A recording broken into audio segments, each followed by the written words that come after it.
السلام عليكم ورحمة الله وبركاته. بسم الله الرحمن الرحيم. الحمد لله رب العالمين. الصلاة والسلام على أشرف الأنبياء والمرسلين والعاقبة للمتقين. உசூல் ஷாஷியினுடைய 47வது நாள் பாடத்தில் நாம் அமர்ந்திருக்கிறோம். இன்றைய பாடத்தில் பொதுவாக அம்ரு வந்தால் அதனுடைய வகைகள், அதனுடைய விளக்கங்களை பற்றி, அதனுடைய சட்டங்களை பற்றி இந்த பாடத்தில் நாம் தெரிந்து கொள்ள இருக்கிறோம். ஜாமியா ரகீப் எஜுகேஷனல் ட்ரஸ்டின் சார்பாக பல்வேறு தீன் மற்றும் துன்யவியான பல்வேறு சேவைகள் தொடர்ந்து நடைபெற்று வருகிறது. இந்த சேவைகள் எவ்வித தொய்வின்றி தொடர்ந்து நடைபெறுவதற்காக துஆ செய்யுங்கள், இன்னும் ஆதரவு தாருங்கள். நன்மையில் ஒன்று சேர்வோம், முந்திக் கொள்வோம். தங்களது மேலான நன்கொடைகளை எங்களுக்கு தாங்கள் தாராளமாக வழங்க விரும்பினால் எங்களுடைய பேங்க் டீட்டெயில்ஸ், வங்கி முகவரிகள் இங்கே கொடுக்கப்பட்டுள்ளது. இன்னும் இங்கே QR கோட் வழங்கப்பட்டுள்ளது. இதை ஸ்கேன் செய்வதன் மூலமாகவும் தங்களது மேலான நன்கொடைகளை எங்களுக்கு தாராளமாக வழங்க முடியும். அல்லாஹ் ரப்புல் ஆலமீன் இருளகிலும் பயன் தரும் மக்களாக நம் அனைவரையும் ஆக்கியருள் பாலிப்பானாக. ஆமீன் ஆமீன் யா ரப்பல் ஆலமீன். உசூல் ஷாஷியினுடைய 47வது நாள் ஆகிய இந்த பாடத்தில் அம்ரினுடைய வகைகளை குறித்து நாம் தெரிந்து கொள்ள இருக்கிறோம். கடந்த 46வது பாடத்தில் நாம் அம்ரினுடைய தாரீஃபை குறித்து, அதனுடைய லுகத்து அர்த்தத்தை குறித்தும், ஷரியத்தில் அம்ரி என்றால் என்ன, அதனுடைய தாரீஃப்களை குறித்தும் நாம் அறிந்தோம். இன்னும் அம்ரை குறித்துள்ள உலமாக்களினுடைய கருத்து வேறுபாடுகள், அம்ரி என்றால் அதை கொண்டு நாடப்படுவது என்ன என்பதை குறித்துள்ள கருத்து வேறுபாடுகளையும் மிக தெளிவாக கடந்த பாடங்களில் குர்ஆன் ஹதீசுகளின் மூலமாக நாம் ஆராய்ந்தோம். இன்றைய பாடத்தில் அம்ரு எந்தவித கரீனத்துகளும் இல்லாமல் முத்துலக்காக பொதுவாக ஒரு அம்ரு வருகிறது என்றால் அந்த அம்ரு எந்த வகையை சார்ந்தது, அது கட்டாயமா அல்லது அது சாதாரணமான ஒரு அம்ரு வார்த்தையாகத்தான் எடுக்க வேண்டுமா, அனுமதி அளிக்கப்பட்டுள்ளதா, இது போன்ற அம்ரினுடைய பல்வேறு வகைகள், அது முபாகுக்கு பயன்படுத்தப்படுமா, இர்ஷாதுக்கு பயன்படுத்தப்படுமா, அல்லது கேலி கிண்டல்களுக்காக தௌபீகன் பயன்படுத்தப்பட்டதா, இல்லை எல்லா அம்ருகளும் வாஜிபின் மீது அறிவிக்க கூடியதா, இது போன்ற அம்ரினுடைய பல்வேறு வகைகளை குறித்து இன்ஷா அல்லாஹ் இந்த பாடத்தில் நாம் தெரிந்து கொள்ள இருக்கிறோம். இன்னும் ஒரு வார்த்தை அம்ருடைய சீகாவில் வந்தால் எல்லா அம்ரு வார்த்தைகளும் கட்டாயமா என்பதை குறித்தும் இமாம்களுக்கு மத்தியில் உண்டான கருத்து ஒற்றுமைகளையும் கருத்து வேறுபாடுகளை பற்றியும் இன்ஷா அல்லாஹ் இன்றைய பாடத்தில் நாம் தெளிவாக தெரிந்து கொள்ள இருக்கிறோம். அல்லாஹ் ரப்புல் ஆலமீன் அவனுடைய மார்க்கத்தின் சட்டங்களின் அவற்றின் அடிப்படைகளை தெளிவாக விளங்கி படிக்கக்கூடிய தௌஃபீக்கினை நம் அனைவருக்கும் வழங்கியருள் பாலிப்பானாக. வாருங்கள் பாடத்திற்குள்ளே செல்வோம். பிஸ்மில்லாஹிர் ரஹ்மானிர் ரஹீம்.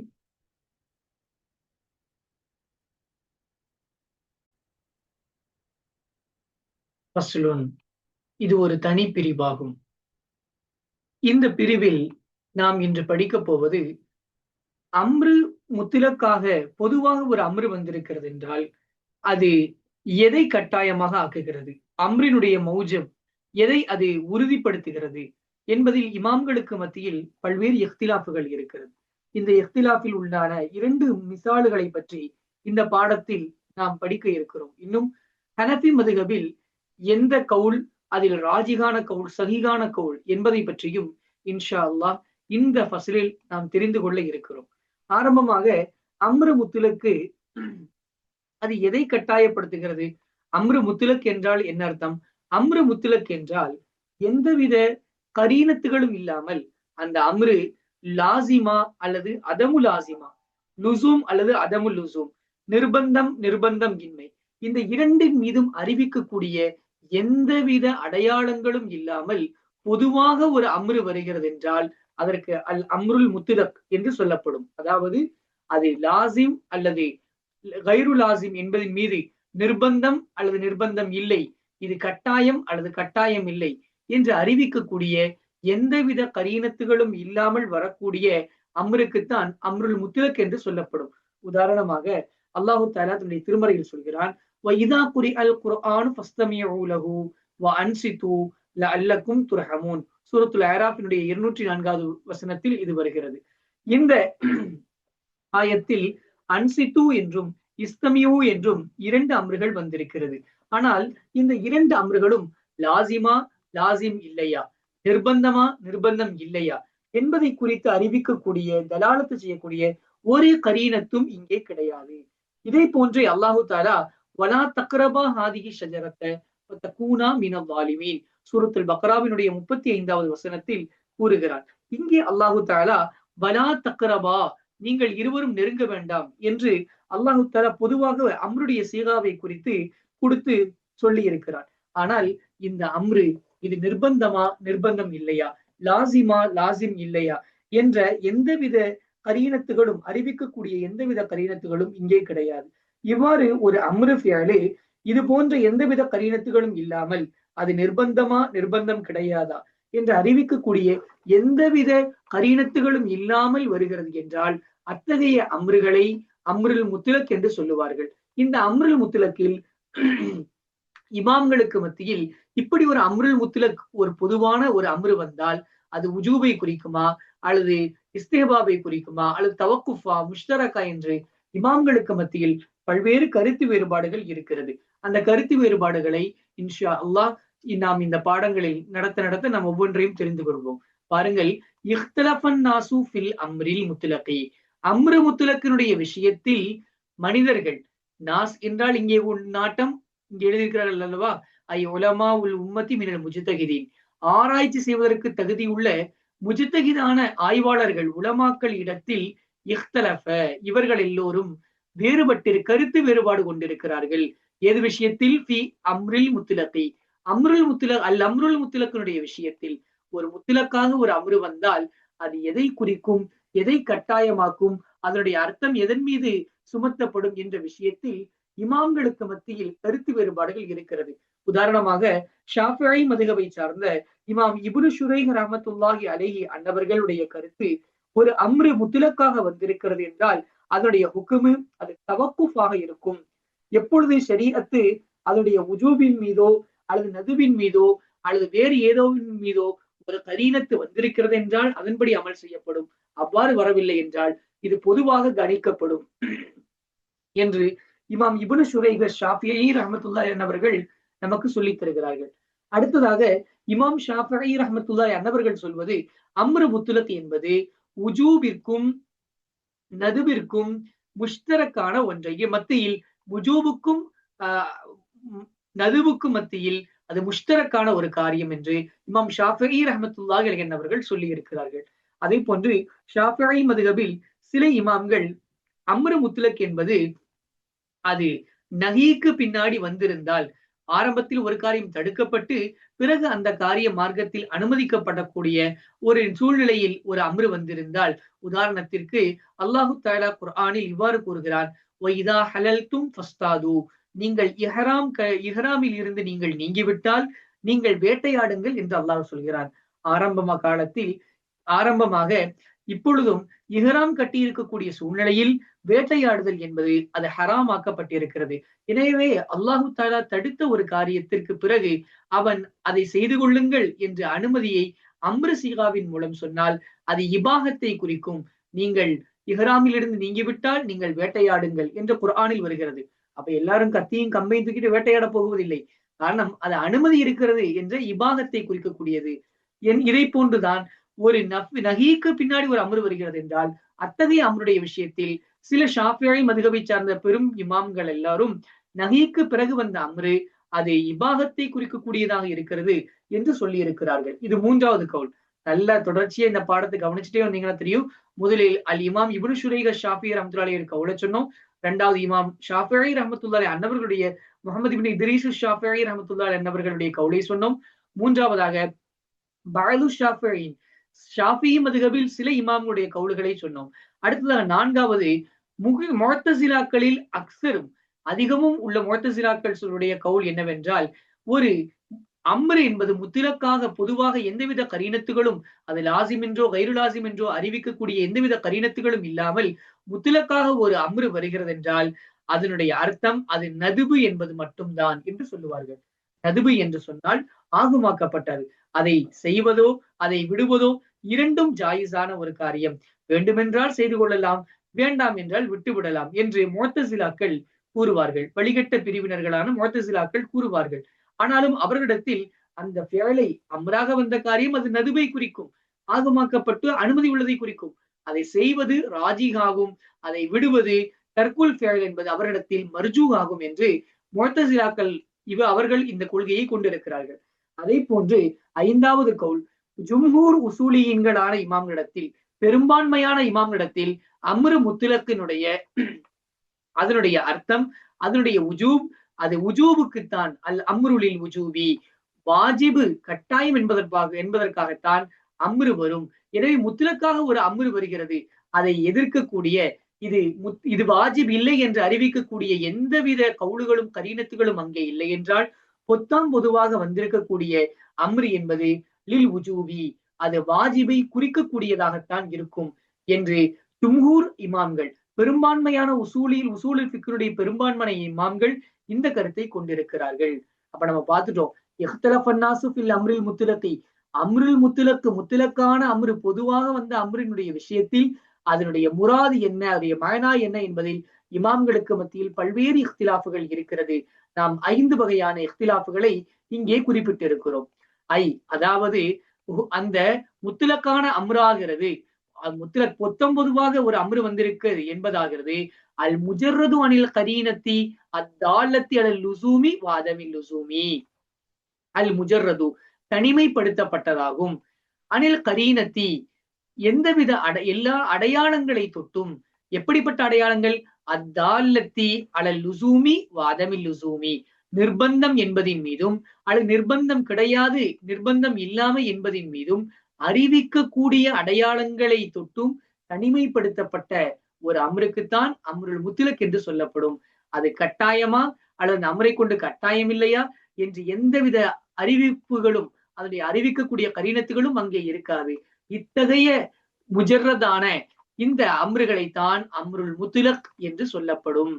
உதாரணமாக நஹவு கௌலிஹி தஆலா, உயர்ந்தோனாகிய அல்லாஹு தஆலாவினுடைய இந்த சொல்லை போன்றாக இருக்கும். வஇதா குரிஅல் குர்ஆனு ஃபஸ்தமியூ லஹு வஅன்சிது லஅல்லக்கும் துர்ஹமூன். இங்க பாருங்க, 2 வகையான அம்ருகள் வந்திருக்கு. ஃபஸ்தமியூ 1, அன்சித்து 2. ஆனா இந்த ஃபஸ்தமியூவும் அன்சித்துவும் இது லாசிமா, நிர்பந்தமா அல்லது அதமுல் லுசூமா அல்லது நிர்பந்தம் கிடையாதா என்று அறிவிக்கக்கூடிய எந்தவித கரீனத்துகளும் கிடையாது. இது சூரத்துல் அராஃபில் 204வது ஆயத்தாக இருக்கிறது.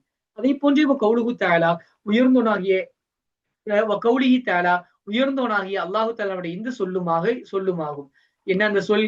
வலா தக்ரபா ஹாதிஹி ஷஜரத, இந்த மரத்தை நீங்கள் இருவரும் நெருங்க வேண்டாம். ஃபதகூனா மினல் ஸாலிமீன், அவ்வாறு நீங்கள் நெருங்கினால் நீங்கள் அநியாயக்காரர்களாக ஆகிவிடுவீர்கள் என்று அல்லாஹு தஆலா கூறுகிறார். இந்த ஆயத்து இதா குரியல் குர்ஆன் ஓதப்படும் என்றால் ஃபஸ்தமியூ லஹு, நீங்கள் செவிதாழ்த்தி கேளுங்கள், வான்சித்து நீங்கள் அமைதியாக இருங்கள், வாய்மூடி மௌனியாக இருங்கள், லஅல்லக்கும் துர்ஹமூன், நீங்கள் அல்லாஹுவிடம் இருந்து ரஹமது செய்யப்பட்டவர்களாக ஆகலாம் என்று அல்லாஹு தஆலா ஆயத்தில் சொல்லுகிறார். இந்த 2 ஆயத்துகள், இங்கே லா தக்ரபா என்ற அம்ரு வந்திருக்கிறது, இங்கே ஃபஸ்தமியூ அன்சித்து என்ற அம்ருகள் வந்திருக்கிறது. இந்த 3 வார்த்தைகளும் இது கட்டாயமா, நிர்பந்தம் இல்லையா என்று அறிவிக்கக்கூடிய எந்தவித கரீனத்துகளும் இல்லாமல் பொதுவாக வந்திருக்கிறது. இத்தகைய அம்ருல் முத்துலக்குடைய சட்டம் என்ன என்ற விஷயத்தில் தான் இமாம்களுக்கு மத்தியில் கருத்து வேறுபாடுகள் இருக்கிறது. இமாம் இப்னு ஷுரைக் ரஹ்மத்துல்லாஹி அலைஹி அவர்கள் இதை மௌகூஃப் என்றார்கள். இமாம் ஷாஃபிஈ ரஹ்மத்துல்லாஹி அலைஹி அவர்கள் இதை நதுபுக்கும் அதே போன்று உஜூபுக்கும் முஷ்தரக் என்று சொன்னார்கள். சில ஷாஃபியீன்கள் நஹிக்கு பிறகு அது அனுமதிக்கப்பட்ட அம்ராக வந்திருந்தால் அது இபாதத்தை குறிக்கும் என்று சொன்னார்கள். அதே போன்ற முஅத்தஸிலாக்கள் அது வெறும் நதுவினுடைய மகாமில் தான் இருக்கும் என்று சொன்னார்கள். ஆனால் அக்ஸருல் ஜும்ஹூர் ஐமத்துகள், உசூலுல் ஃபிக்ருடைய ஜும்ஹூர் ஐமத்துகள் சொன்னது வஸ்ஸஹீஹு, அதான் ஜும்ஹூர் ஐமத்துகள் சொன்னது அது உஜூபுக்கு தான் வரும் அம்ரு என்பது, அம்ருல் முத்லக் என்பது அல் அம்ரு லில் உஜூபி என்ற கொள்கையை கொண்டவர்களாவார்கள். வஸ்ஸஹீஹு, இந்த நாம் சொன்ன இத்துணை கவுளுகளிலும் மிகச் சரியானதாகிறது. மினல் மதுஹபி, மதுஹபுகளில் இருந்து ஒவ்வொரு இமாம்களுடைய அந்த கவுளுகள் கருத்துக்களில் இருந்து மிகச் சரியானதாக ஆகிறது. அன்ன மௌஜபஹு, அதனுடைய கட்டாயமாகிறது. அல் உஜூபு, அதனுடைய தேடக்கூடிய இடம். மௌஜபுனா என்னது? ஐ முக்குத்தல்லாஹு, அதனுடைய தேடக்கூடியது அல் உஜூபு, உஜூபை தான். அப்போ அல் அம்ரு லில் உஜூபி, முத்லக்காக அம்ரு வந்தாலும் அது வாஜிபுக்குத்தான் வரும் என்பதுதான் சஹீகான கருத்தாகும் என்று ஹனஃபி மதுஹபில் கூறப்படுகிறது. இல்லா இதா காமத் தலீலு அலா ஹிலாஃபிஹி, அந்த உஜூபிற்கு எதிராக, உஜூபிற்கு மாற்றத்தின் மீது மாற்றமாக ஒரு ஆதாரம் நிலை நிற்காத வரை, அப்ப அந்த உஜூபுக்கு ஆப்போசிட்ல ஒரு ஆதாரம், இது உஜூபு கிடையாது என்று ஒரு ஆதாரம் வருகிறது என்றால் அப்பொழுது அது உஜூபு கிடையாது. அந்த ஆதாரம் எந்த ஒன்றின் மீது அறிவிக்கிறதோ அதன்படியே அமல் செய்யப்படும், மாறாக உஜூபின் மீது அமல் செய்யப்படாது என்பதை நாம் விளங்குகிறோம். இப்போ இந்த அம்ருக்கு இது உஜூபைத்தான் அறிவிக்கிறது என்பதற்கு இமாம் நிலாமுத்தீன் ஷாஷி ரஹமத்துல்லாஹி அவர்கள் 2 விதமான ஆதாரங்களை கொண்டு வருவார்கள். ஒன்று அகலியான ஆதாரமும் மற்றொன்று ஷரஈயான ஆதாரத்தையும் கொண்டு வருவார்கள். இவைகளை நாம் இப்பொழுது பார்ப்போம். அதற்கு முன்பாக இமாம் பெருமக்கள் சொல்லுவார்கள், சுமார் 18 விதங்களுக்கு மேலான அர்த்தங்களை அம்ரு என்பது கொண்டுள்ளது. 1-2 அர்த்தம் இல்லை. நம்ம என்ன நினைச்சிட்டு இருப்போம், ஒரு வார்த்தை அம்ருடைய சீகாவில் வந்தால் உடனே உஜூபுக்கு என்று அர்த்தம் வைப்போம். உதாரணத்திற்கு ஒரு பூனையை விற்க வேண்டுமா, விற்க கூடாதா, விற்கலாமா, விற்கக்கூடாதா என்ற பிரச்சனை வந்தால் ஹதீஸ்களில் நாம் பார்க்கும் பொழுது விற்க வேண்டாம் என்று பொதுவாக இருக்கும். உடனே விற்க வேண்டாம் என்று சொன்னால் அதை நேரடியாக நம் நஹிக்கும் நஃபிக்கும் ஹராமுக்கும் கொண்டு போய் சேர்த்து விடுவோம். இது மிக தவறு. அம்ரு என்பது எதற்கெல்லாம் வரும்? பல அர்த்தங்களுக்கு வரும். இமாம்கள் குறிப்பாக 18 அர்த்தங்களை சொல்லி இருக்கிறார்கள். இதுக்கு மேலும் சில அர்த்தங்களுக்கு வரக்கூடியதாக இருக்கும் என்று வேறு சில ஷரகுகளில் நாம் பார்க்கிறோம். இப்பொழுது நாம் பார்த்த அந்த ஆயத்து கூட, இதா ஹலல்தும் ஃபஸ்தாது, நீங்கள் இஹ்ராமிலிருந்து நீங்கிவிட்டால் நீங்கள் வேட்டையாடுங்கள். ஃபஸ்தாது என்பது அம்ருடைய சீகா. எனவே ஹஜ்ஜுக்கு போகக்கூடிய ஹாஜி பெருமக்களும் உம்ராவுக்கு செல்லக்கூடிய பெருமக்களும் அப்படி இஹ்ராமிலிருந்து நீங்கியவுடன் ஒரு பெரிய கம்பையும் கத்தியையும் வேலையும் வில்லையும் எடுத்துக்கொண்டு யாராவது செல்கிறார்களா? யாரும் செல்வதில்லை. ஆனால் குர்ஆனில் ஃபஸ்தாது, நீங்கள் வேட்டையாட வேண்டும் என்று வந்திருக்கிறதே. அம்ரு என்று சொன்னால் இதுதான் நம்முடைய மடமைத்தனம். எல்லா அம்ருகளையும் கொண்டு போய் உஜூபிற்கு தள்ளுவது அது மடமைத்தனம். அதாவது எல்லா அம்ரும் என்று சொன்னால் அதற்கு அது ஹலால், அது அனுமதிக்கப்பட்டது, நதுபு என்பதின் மீது அறிவிக்கக்கூடிய அந்த அம்ருகளை கொண்டு கூட இவர்கள் உஜூபில் தள்ளுவது என்பது மடமைத்தனமாக இருக்கும்.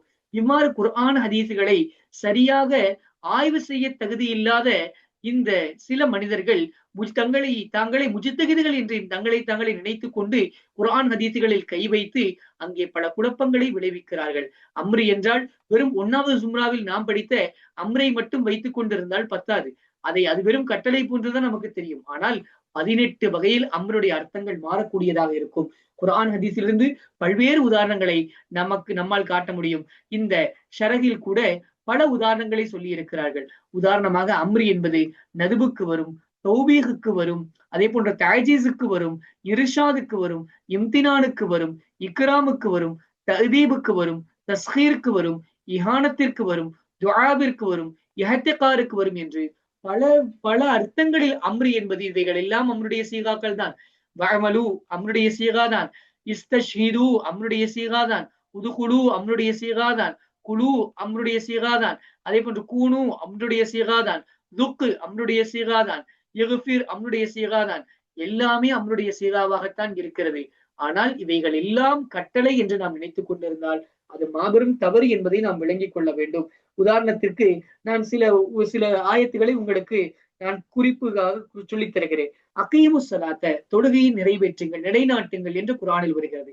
தொழுகை நிலைநாட்டுங்கள் என்று சொன்னால் இது உஜூபின் மீது அறிவிக்கக்கூடிய அமராக இருக்கிறது.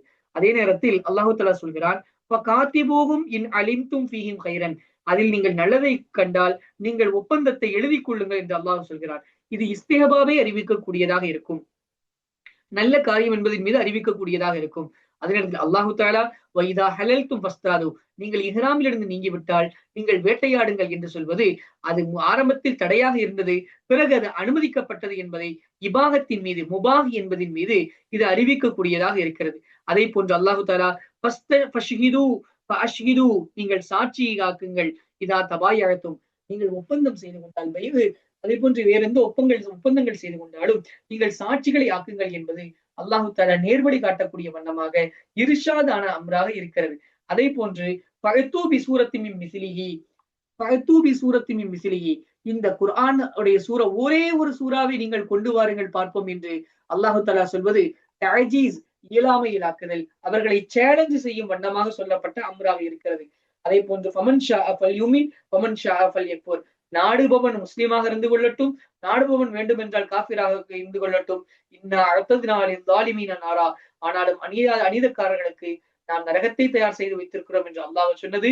இது அல்லாஹு தஆலா அவர்களை கேவலப்படுத்தும் வண்ணமாக சொன்னதாகும். அதே போன்ற குர்ஆனில் ரப்பி ரப்பி ஜித்னி இல்மா, யா அல்லாஹ் எங்களுக்கு நீ இல்மை அதிகப்படுத்து. அதே போன்று ரப்பனா குஃபிர்லி, யா அல்லாஹ் என்னை நீ மன்னித்து விடு. இது போன்ற இந்த அம்ருகள் எல்லாம் இவைகள் துஆ என்கின்ற அடிப்படையில் உண்டான அம்ருகளாகும். இவ்வாறு பல அம்ருகளை நம்மால் உதாரணங்களாக காட்ட முடியும். இப்படி அம்ரு என்பது பல்வேறு உதாரணங்களுக்கு வரக்கூடியதாக இருக்கிறது. நான் சொன்னதை போன்று சுமார் 18 வகைகளில் அம்ருடைய அர்த்தங்கள் மயனாக்கள் பயன்படுத்தப்படக்கூடியதாக இருக்கிறது. அஹ்ராஃபுகளாகிய ஹனஃபி மதுகபை சார்ந்தவரிடத்தில், அஹ்லுல் உசூலுகளிடத்திலும் ஹனஃபி மதுகபை இடத்திலும் அம்ரு என்பது அதனுடைய மௌஜூப், அதனுடைய கட்டாயமாக்குவது, அது ஹகீகி, அதனுடைய உஜூபு தான். அவருடைய மௌஜூபு ஹகீகி என்பது அல் அம்ரு லில் உஜூபி என்பதுதான் ஹனஃபி மதுகபுடைய உசூலாக இருக்கிறது. அதாவது அம்ரு என்பது உஜூபை தரிப்படுத்துகிறது. எந்த ஒரு ஷர்த்தின் அடிப்படையில், என்ன அந்த ஷர்த்து, அந்த உஜூபுக்கு மாற்றமான ஹிலாஃபான எந்த ஒரு ஆதாரமும் அங்கே வந்திருக்க கூடாது என்பதின் அடிப்படையில், இல்லா இதா காமத் தலீல் வலா ஹிலாஃபிஹி, அந்த உஜூபினுடைய ஹிலாஃபிற்கு கட்டாயம் என்பதற்கு நேர் எதிரில் எந்த ஒரு ஆதாரம் நிலைநிறுத்தப்படக்கூடாது. அவ்வாறு நிலைநிறுத்தப்படும் என்றால் அந்த ஆதாரங்கள், அந்த அம்ரு என்பது உஜூபுக்காக இல்லை என்ற இந்த ஷர்த்தின் அடிப்படையில் ஹனஃபி மதுஹபிலும் வேறும் சில பெரும்பான்மையான உலமாக்களும் அஹ்லுல் உசூலுகளுடைய ஜும்ஹூர் அய்மத்துகளும் அம்ரு என்பது உஜூபுக்குத்தான் என்று நமக்கு சொல்லித் தருகிறார்கள். இன்னும் அம்ரு என்ற காரியம் அது எதற்காக வரும், உஜூபுக்காகத்தான் வரும் என்பதற்கு 2 விதமான ஆதாரங்களை நிலாமுத்தீன் ஷாஷி ரஹ்மத்துல்லாஹி அலைஹி அவர்கள் நமக்கு இந்த பாடங்களில் தருகிறார்கள். இந்த 2 ஆதாரங்களில் முதலாவதான ஆதாரம் அது தலீலுன் அக்லியுன், ஒரு அக்லியான தலீல் ஒன்றை தருகிறார்கள். மற்றொன்று தலீலுன் உர்ஃபியின் வ ஷரஈயுன், ஷரஈயான ஒரு தலீலை நமக்கு தருகிறார்கள். தலீலுல் அக்லி என்னவென்றால், அம்ரு என்பதை ஒரு காரியத்தை நாம் விட்டால் அங்கே பாவம் என்பது வருகிறது. எப்படி அம்ரு ஒரு கட்டளையை நாம் செய்வது, நமது அது பேச்சை கேட்டு நடப்பது, வழிபடுவது, அதை செய்வதால் நமக்கு நன்மை கிடைக்குமோ, அதை போன்று ஒரு அம்ரை ஒரு கட்டளையை ஒருவன் விடுவான் என்று சொன்னால் அவன் பாவத்தை செய்தவனாகுவான், மாசியத்தை செய்தவனாக ஆகுவான், பாவிகளின் கூட்டத்தில் அவன் எண்ணப்படுவான். அதே நேரத்தில் ஒரு முபாகையோ ஒரு முஸ்தஹப்பையோ நாம் விடுவதினால் ஒரு மனிதன் பாவியாக ஆக மாட்டான். முபாகு முஸ்தஹப்புன்னு இருக்கு, அனுமதிக்கப்பட்ட நன்மையான காரியங்கள், இவைகளை நாம் விடுவதினால் நாம் பாவிகளாக ஆகுவதில்லை. அதே நேரத்தில் மார்க்கத்தில் கட்டாயமான ஒரு அம்ரான காரியத்தை நாம் விடுகிறோம் என்று சொன்னால் நாம் அங்கே பாவிகளாக ஆகிறோம். எனவே அம்ரு என்பது அது கட்டாயம் என்பது மீது நமக்கு அறிவிப்பதினால்தான் நாம் அதை செய்யாத பொழுது நாம் பாவிகளாக எண்ணப்படுகிறோம் என்று ஒரு அகலியான தலீலை நமக்கு வழங்குகிறார்கள். இது ஏன் முபாஹ் முஸ்தஹப்புக்கு நடக்கவில்லை? ஏனென்றால் முபாஹ் முஸ்தஹப்பும் அது உஜூபுக்காக இல்லை என்பது இதன் மூலம் நமக்கு புரியக்கூடியதாக இருக்கிறது என்று ஒரு அகலியான தலீலை நமக்கு தருகிறார்கள். அதாவது பாருங்க, அன்ன தற்கல் அம்ரி, ஒரு அம்ரு கட்டளையை விடுவது என்பதாகிறது. நிச்சயமாக ஒரு கட்டளையை விடுவது என்பதாகிறது மஅசியத்துன், அது பாவமாகும். ஒரு பாப்பா ஒரு கட்டளை கொடுக்கிறார், அல்லது ஒரு உம்மா ஒரு கட்டளை சொல்கிறார்கள், அல்லது ஒரு உஸ்தாது சொல்கிறார்கள், ஒரு எஜமான் நமக்கு ஒரு கட்டளை வழங்கும் பொழுது அந்த கட்டளையை நாம் மீறி அதை செய்யவில்லை என்று சொன்னால் நமக்கு அடிகிடைக்கும், பிரச்சனையாகும், மஅசியத்து, அது ஒரு பாவமாக கருதப்படுகிறது. நம்மா ஒன்றை போல அன்னல் ஏத்திமார தாஅத்துன், வழி பேச்சை கேட்டு நடத்தல் என்பது ஏத்திமார், அம்ருக்கு கட்டுப்படுதல். அந்த அம்ரி அன்னல் ஏத்திமார பேச்சை கேட்டு நடத்தல் என்பது, சொல்லுக்கு கட்டுப்படுதல் என்பது தாஅத்துன், அது வழிபடுவதாகும். எனவே அம்ரை நாம் கேட்டு நடந்தால் அது தாஅத்து, அம்ரை நாம் விட்டு நடந்தால் அது மஅசியத்து. இது முபாஹுக்கோ முஸ்தஹபுக்கோ வருவதில்லை என்றால் எப்பொழுது அதை செய்வது நமக்கு தாஅத்தும் அதை விடுவது நமக்கு மஅசியத்தும் பாவம் என்று வருகிறதோ அப்பொழுதே நமக்கு புரியக்கூடியதாக இருக்கிறது. அல் அம்ரு லில் உஜூபி, அம்ரு என்பது உஜூபுக்குத்தான் வரும் என்பது நமக்கு புரியக்கூடியதாக இருக்கிறது. அடுத்ததாக ஒரு பைத்தின் மூலமாக முஸன்னிஃப் ரஹ்மத்துல்லாஹி அலைஹி அவர்கள் நமக்கு அழகான ஒரு உதாரணத்தை தந்து இந்த அம்ரு உஜூபுக்குத்தான் என்பதனுடைய ஒரு அழகான உதாரணத்தை சொல்கிறார்கள். காலல் ஹமாசி, ஹமாசி கூறினார். இந்த ஹமாசி என்பதை பற்றி ஆரம்பமாக சில விஷயங்களை நாம் தெரிந்து வைத்துக் கொள்ள வேண்டும். ஹமாசியி என்று வரக்கூடிய இந்த யா நிஸ்பத்தினுடைய யா ஆக இருக்கும். ஹமாஸ் என்று சொன்னால் ஹமாசா, ஹமாசா என்று சொன்னால் வீரம் என்று அர்த்தம் தரக்கூடியதாக இருக்கும். ஹமாசா என்ற இங்கே சொல்லப்பட்டுள்ள இந்த ஹமாசி என்பது இது ஒரு கவிதை புத்தகம், தீவானு ஹமாசா என்று சொல்லப்படும். இதில் இருந்து எடுக்கப்பட்டதுதான். இதனுடைய முதல் பாடங்களில் ஆரம்பத்தில் வெறும் வீரத்தை குறித்த கவிதைகளே நிரம்பி இருக்கும். இவைகளை கோர்த்தவர் ஹமாசி என்பவராகுவார். அதே நேரத்தில் அவர் இந்த கவிதைகளை, அந்த வீரத்தினுடைய கவிதைகளை அவர் எழுதவில்லை. இருந்தாலும் அவரின் பக்கம் இவைகளெல்லாம் சேர்த்து மஜாசன் அவர் கோர்வை செய்ததினால் அவரின் பக்கம் சேர்த்து சொல்லக்கூடியதாக இது இருக்கிறது என்று ஷரஹ் கிதாபுகளில் நம்மால் காண முடிகிறது.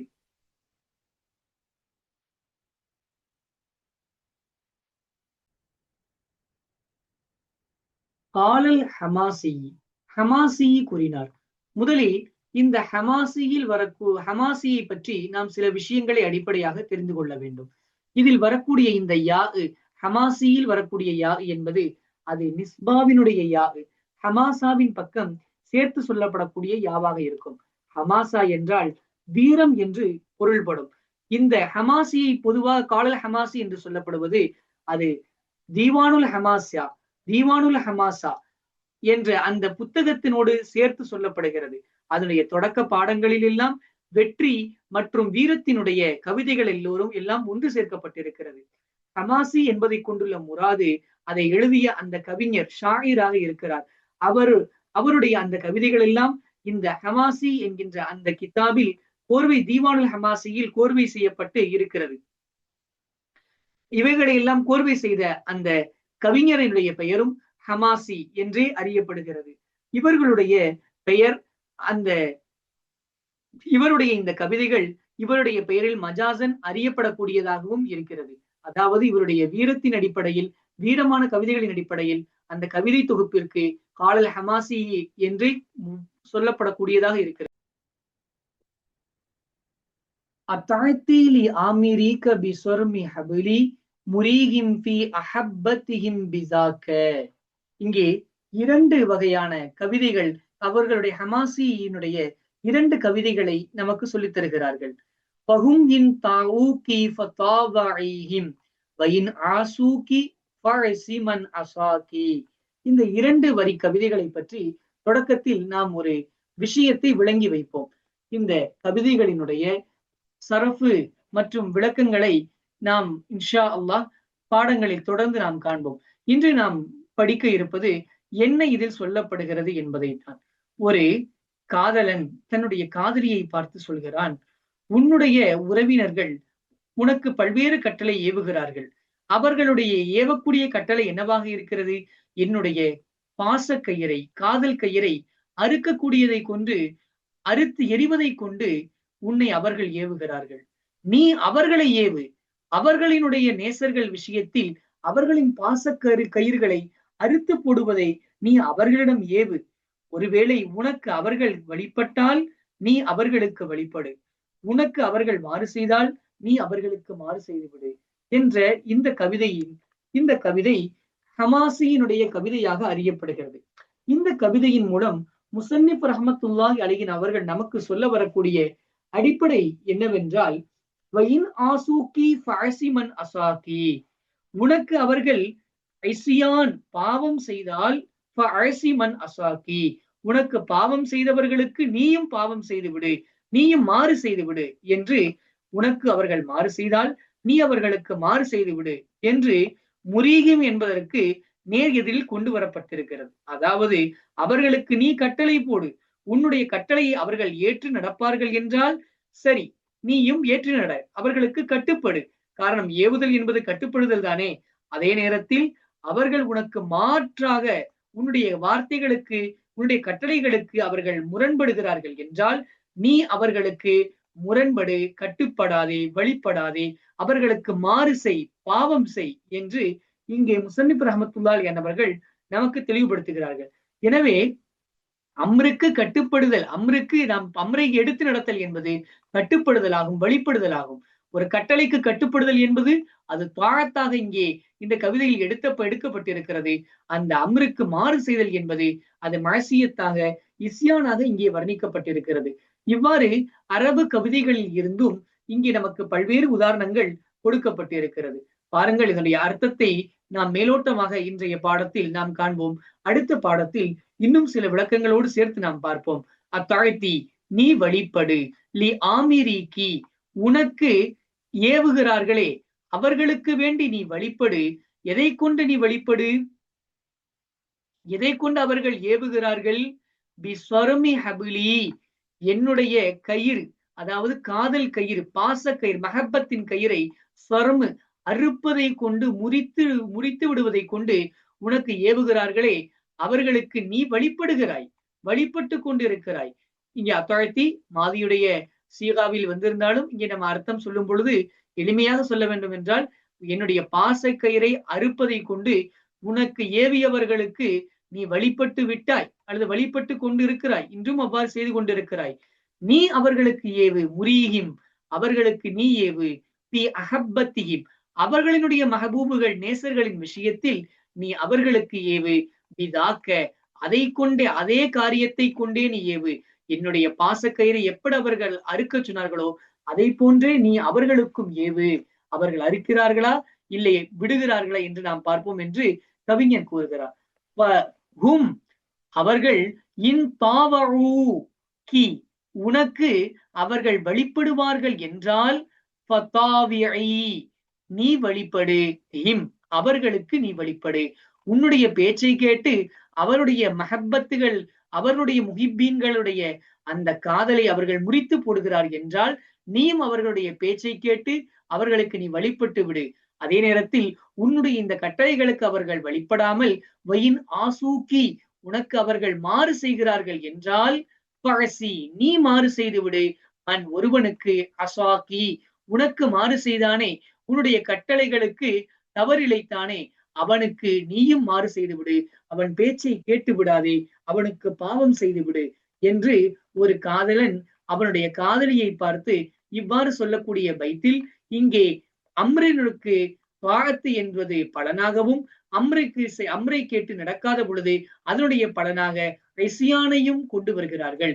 எனவே அம்ரை என்பது அதை ஏற்று நடப்பது கட்டாயமாகும், அதை விட்டு விடுவது அது மஅசியத்தாகும் என்று இந்த பைத்தின் மூலமும் நமக்கு முஸன்னிஃப் ரஹ்மத்துல்லாஹி என்பவர்கள் சொல்லி இருக்கிறார்கள். இன்னும் கொஞ்சம் விளக்கங்களை சேர்த்து இன்ஷா அல்லாஹ் அடுத்த பாடங்களில் நாம் காண்போம். எல்லாம் வல்ல ரப்புல் ஆலமீன் பாடங்களை தெளிவாக நடத்தவும் இன்னும் நல்ல முறையில் புரிந்து நம்முடைய வாழ்க்கையில் அமல் செய்யவும் அல்லாஹ் ரப்புல் ஆலமீன் தௌஃபீக் செய்தருள் பாலிப்பானாக என்று கூறி இந்த வகுப்பை நிறைவு செய்கிறேன். வாஹிர் தஅவானா அல்ஹம்துலில்லாஹி ரப்பில் ஆலமீன். அஸ்ஸலாமு அலைக்கும் வரஹ்மத்துல்லாஹி வபரகாத்துஹு.